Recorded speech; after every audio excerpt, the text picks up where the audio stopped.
Hey guys, and welcome to the channel. I'm Aero Veloce, or you could just call me Seth. And today I'm going to be doing my first ever sim racing chassis review. Now when I first got into sim racing like 5 years ago or so, I spent all my money on getting all the gear, like the wheelbase, wheels, pedals, and everything, and had basically no money left over for the chassis. At that time, I tried bolting it to an IKEA desk that weighed about 5 pounds, and that just wasn't gonna work. And then I ended up building a pretty rigid wood chassis, but I always wanted a proper, rigid, adjustable aluminum extrusion chassis. So when I ended up building my second rig and I balled out on all the gear again, that didn't leave much money left over for, once again, the chassis. This was about 2 years ago, and I tried to find the most rigid chassis at the time for the best price possible. And one of the major issues I had with a lot of chassis I saw out there is, yeah, they were built out of aluminum extrusion, but they still looked like they had flimsy pedal plates and flexible wheelbase mounts. And if you wanted something more robust, then you were looking at paying quite a bit more. That's what got me looking towards Rigmetal. They're a much smaller brand, I'm pretty sure it's like one guy, but the rig was really affordable compared to what other companies had, while also being more stout than the competing rigs at the same price point. So when I saw the Rigmetal's pedal tray and its wheel deck,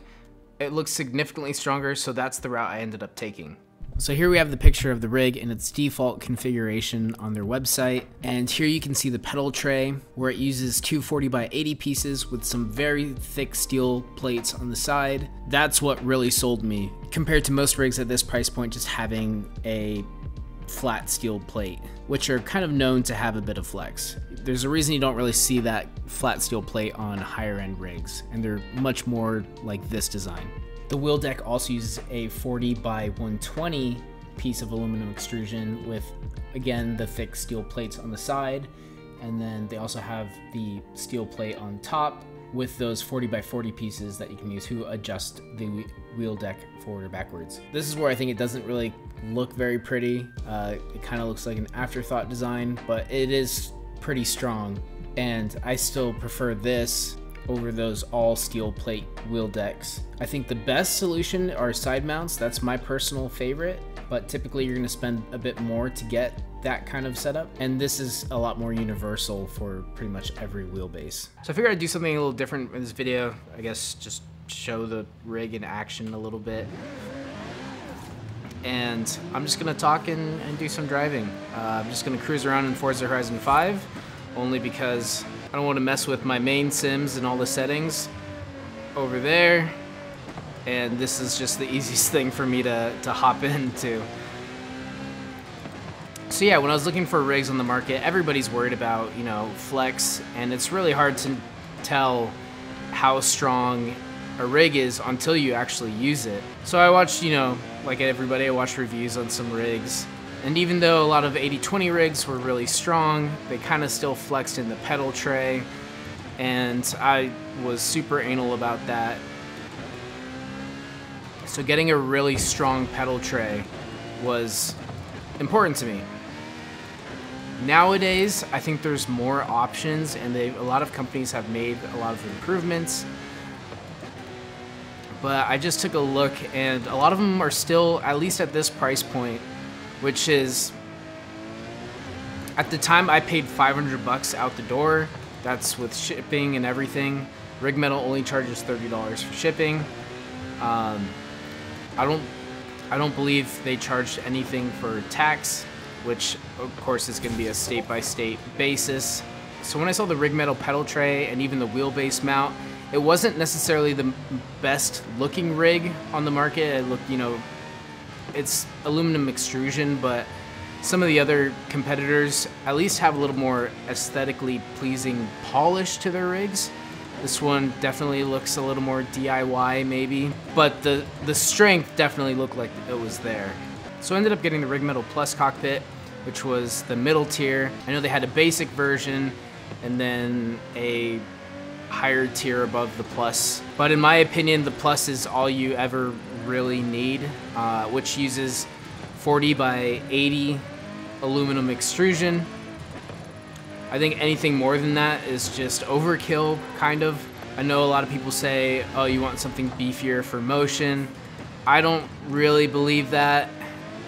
If anything, you might benefit from having less weight running something like this, 40 by 80, versus something like my SimLab P1X, which is 40 by 160, so it's double the height, and that's really heavy. Now, it also depends on your motion system. A lot of motion systems are very powerful, so it doesn't matter either way.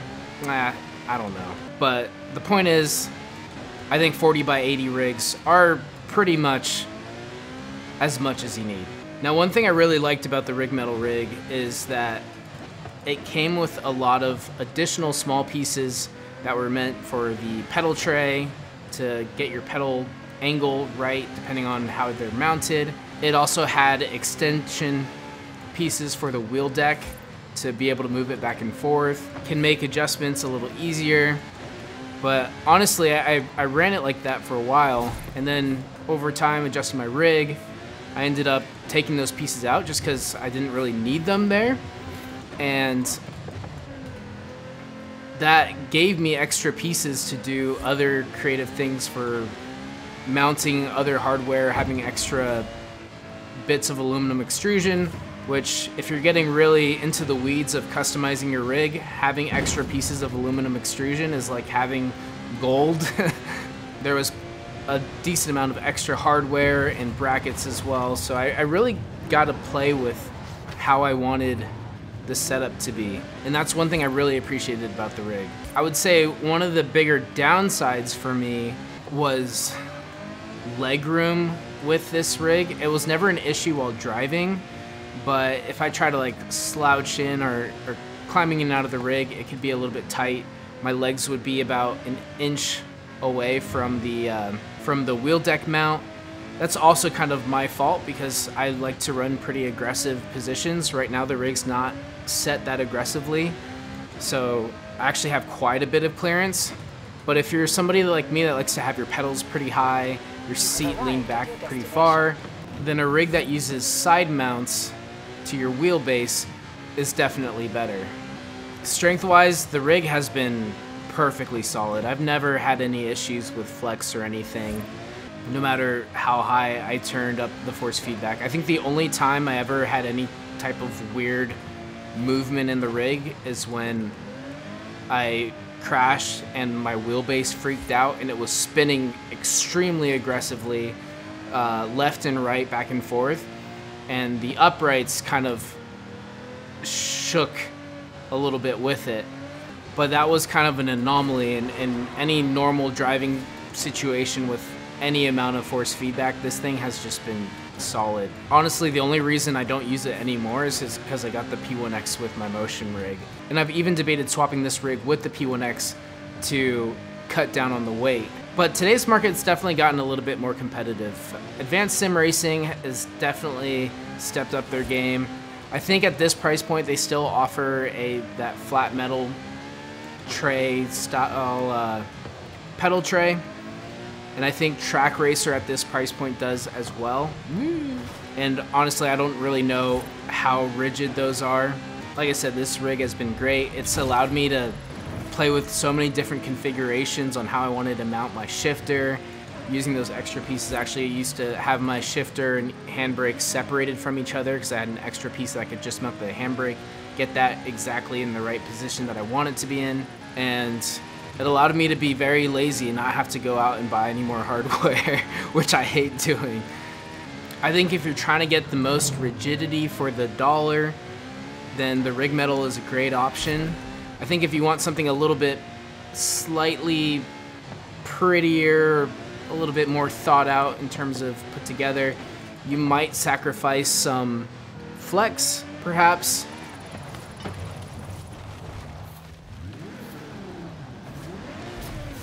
Maybe I should put traction control on this 1,000 horsepower Ferrari FXXK.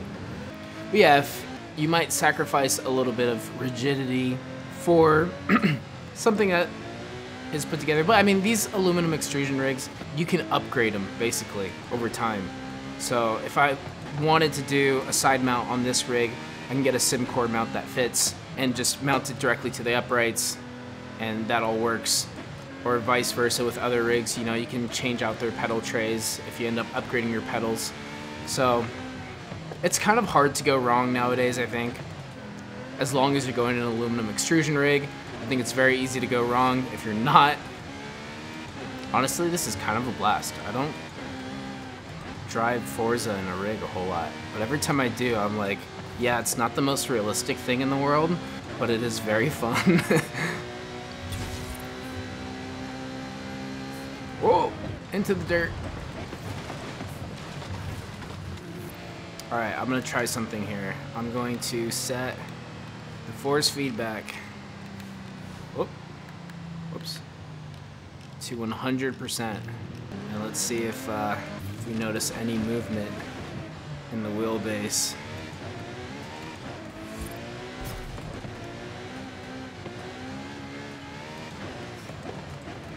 Honestly, this doesn't even feel that strong. Forza might not be the best test for this. Okay.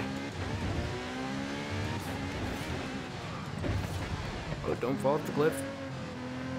Or, how about this? Let's try to make it freak out. Let's go. Actually not freaking out as much as I thought I would. Oh, I also did put some riser feet on the rig. Later on, I upgraded it. And honestly, I think that kind of introduces a little bit of movement in the whole chassis. Not much, but if you do see movement, I'd be more inclined to think it was coming from those riser feet than anything else. But yeah, while driving, I mean, this thing just, everything feels solid. Brake really hard. Probably get all the flex in my seat, if anything.